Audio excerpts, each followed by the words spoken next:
Hello everyone and welcome to today's video. So today, obviously, is Wednesday, June 17th. Last night on Tuesday, we officially had the runoff elections in the state of Georgia. And in today's video, I'm going to be focusing on the 2026 Georgia U.S. Senate Republican primary, who ultimately won, and what this all means for the general election. So first things first, there were two candidates that advanced to the runoff from the primary before.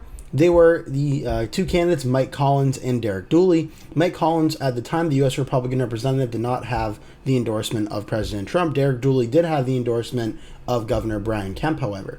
So they faced off last night in the primary, and what ultimately happened was President Trump's endorsed candidate, Mike Collins, ended up being declared the winner, getting 55.54% of the vote. The Kemp-backed challenger, Derek Dooley, the former University of Tennessee football coach, came in second place at 44.46%. So Mike Collins officially won this runoff, advanced to the general election.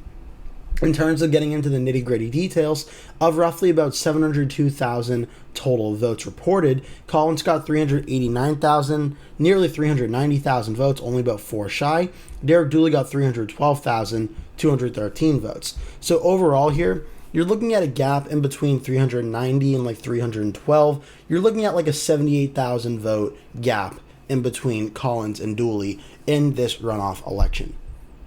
So what happened? Well, we can go down to the map here and see. This was a question heading into election night, and if you saw my race preview I did on this race, I talked about the importance of this area of the state of Georgia, going from Savannah down to Brunswick, and then all these counties sort of in between here, this rural important area. Because on the congressional map in the state of Georgia, this is Mike Collins' district is right here, the 10th district. It comes right outside the metro Atlanta area, but he represents a lot of these counties in here that can be considered more smaller rural counties. Now, he doesn't represent the 12th district, but in the 1st district, Buddy Carter, the Republican representative, does.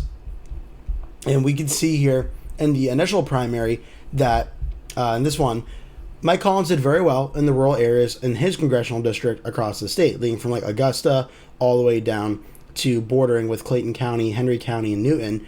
We saw Mike Collins do very well here. Buddy Carter, though, cleaned up in his district. He did very well in all these counties that he represents. So for the runoff, it was a big question of, well, who was going to win those? Would it be Mike Collins or Derek Dooley? And in my prediction for it, I said I believe Mike Collins would, as Collins finished a strong second place in every single one of these counties to Buddy Carter, and Derek Dooley really wasn't in play here in the early initial round here. And what ultimately happened was Mike Collins won all these counties, but he did it even more in margins than even myself, and I'm sure many others expected. Take Chatham County, for example. This is where the city of Savannah is. Collins wins here by over 15 points, 59.7 to 40.28. You see in Bryan County, roughly 61 to 38. McIntosh County, 60.8, 39.1. Glynn County, where Brunswick is, and Camden County, massive wins for Mike Collins. You see really throughout most of the southern, or like the southeast part of the state, and the southern part of the state bordering with Florida, Mike Collins absolutely cleaned up here. Now, when you go through county by county here, it's very indicative of like a typical general election where Republicans do very well in the rural areas, even though there are not a lot of populations here. You look at the margins of votes, you're seeing Collins picking up, like, for instance, 3,000 votes out of Lowndes County, Brooks County picking up 700 votes. Just going county by county, these small numbers of extra 500 to 1,000 to 2,000, these vote gains for Collins over Dooley in these counties, when you account all of them, because there's a lot of counties in Georgia, they add up very quickly. And when you look at the overall result, considering he won by about 78,000 votes across the entire state of Georgia, and you look at these counties where Collins cleaned up, and he's netting 200, 600, like 500 votes, 1,000 votes across all these tiny counties, that really added up very quickly. So ultimately, even though we saw Derek Dooley do very well in the metro Atlanta area, Collins really racking up the numbers in these small rural counties ultimately ended up the reason really why he won. Because look, we can go by total registration in the state, and Fulton County, obviously the largest county in the state by population, but there's a lot more Democrats here than the Republicans.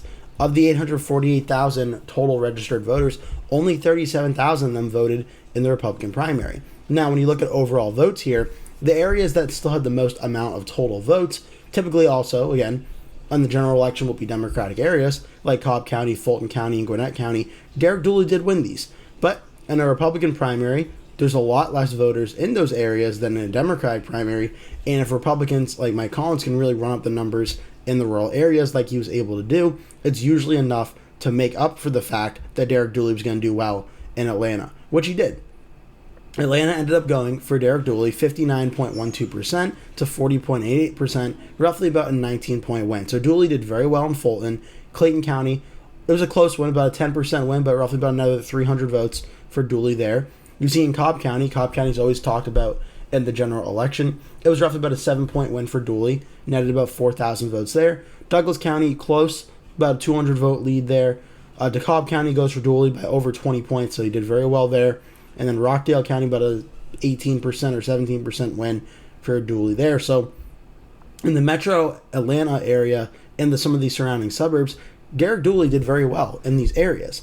So you may be like, well, why didn't he win? Well, because Mike Collins absolutely cleaned up in the southern part of the state of Georgia, the southeastern part of the state of Georgia, and the middle part of the state, or not metro, excuse me, the middle part of the state of Georgia as well.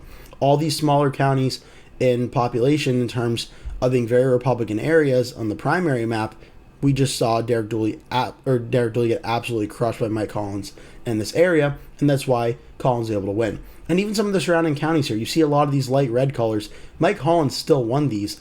They were closer. They were much closer than the Atlanta numbers. For instance, Collins won here by 5 points. Floyd County also about 5 points.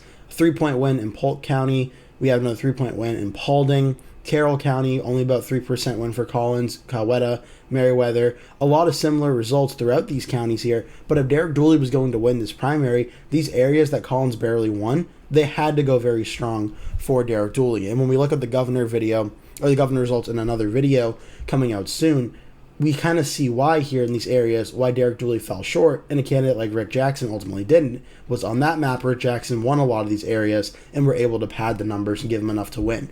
Derek Dooley just didn't do that. Mike Collins did a very impressive job in this primary of winning the areas where we thought he would win, and then really making significant inroads into the core areas that Derek Dooley needed to win. So from a map standpoint, that's essentially why Mike Collins won. Collins did very well in the rural areas in the southern part of Georgia and the central part of Georgia. He also did very well in the northwest part of Georgia as well. Again, smaller in population, but similar story to the down south part of the state. Although Rapin County did go for Derek Dooley by about 600 votes.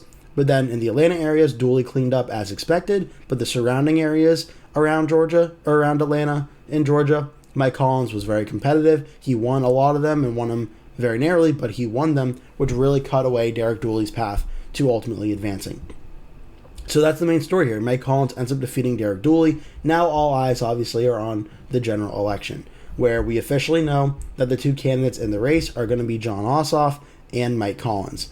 So where do things go from here? Well, the general election, a few rankings have it toss-up inside elections and Real Clear Politics, but most of them give Jon Ossoff a lead in this race. Lean Democrat from Sablo Crystal Ball, Cook Political Report, and The Economist. These three I certainly put a lot of weight in, as they're typically regarded as some of the top prediction websites. So that's a very significant ranking for Jon Ossoff. The Race to White House average does have it listed as likely Democrat, though. And we can look at the early polling now that we know it won't be Derek Dooley or Buddy Carter. It's officially Ossoff versus Collins. Where do things stand? Well, I have three polling averages to keep an eye out for. I have Real Clear Politics, I have Race to the White House, and I have the site that I started using, PollsMax, where PollsMax current average has the race for Ossoff at plus 4.1, which, based on the rankings of 5 to 1% being lean Republican or Democrat, 4.1% would also be considered a lean Democratic win. So the polling's right in line with those top websites in terms of that ranking. But there's a lot of undecided on this polling average. Ossoff's at 45.9, Collins at 41.8. There's still a good amount of undecided vote left. That would roughly account, you're looking at somewhere in between like 86 and 87% of support shared up between the two candidates. It still leaves like 13% of the vote to go, and those undecided voters that are currently not committed to either candidate will ultimately decide whether Ossoff gets reelected or whether Mike Collins can pull off the upset.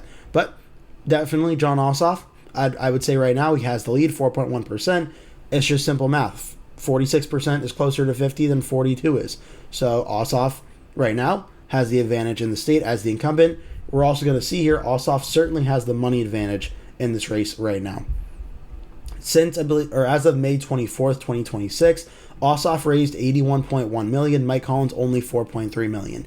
Now, heading into the general election, now that we know he's the Republican candidate, Mike Collins, I'm sure a large amount of money will come in for him, and they'll do everything they can, the National Republicans, to try and even this number out. But Ossoff has raised $81.1 million, spent nearly $53 million. He still has $32.5 million on hand. Collins only has about 2.1. Is when everything's said and done, is Mike Collins going to raise $81 million in this race? I would be pretty surprised if he did. But we're going to have to wait and see here. But fundraising-wise, Ossoff has the advantage. Early polling numbers also show Ossoff with the lead, like I showed you in the Polls Max polling average. Real Clear Politics has Ossoff at 45, Collins 42.2, about 12.8% undecided. A smaller lead for Ossoff here at 2.8%. Race to the White House, a little bit more in Ossoff's direction. They have Ossoff at 49.6%, so already very close to breaking that 50% number. Collins at 43.8, still 6.6% undecided. But definitely you could say the race to the White House polling average is for sure the most Ossoff strong and the most bleak for Mike Collins. At 49.6%, literally Ossoff will only need to break 50% of the vote. I think it's 50% plus 1, so he'd really only need about 0.5% of that 6.6% undecided to ultimately win outright, whether it's voting a runoff or winning in a runoff election. That's all Ossoff would have to do. So if the polling average of race to the White House is correct, not only is Ossoff going to win, but he's going to win without a runoff being needed. Real Clear Politics and Polls Max, Ossoff is currently leading. He's currently in the lead. There is enough undecided vote to potentially have a runoff be needed in the Georgia general election, however. In terms of where things stand for the general, though, I currently have every state listed as a toss-up that I have as a 5% margin of victory or under as of today, and I would include Georgia in that list.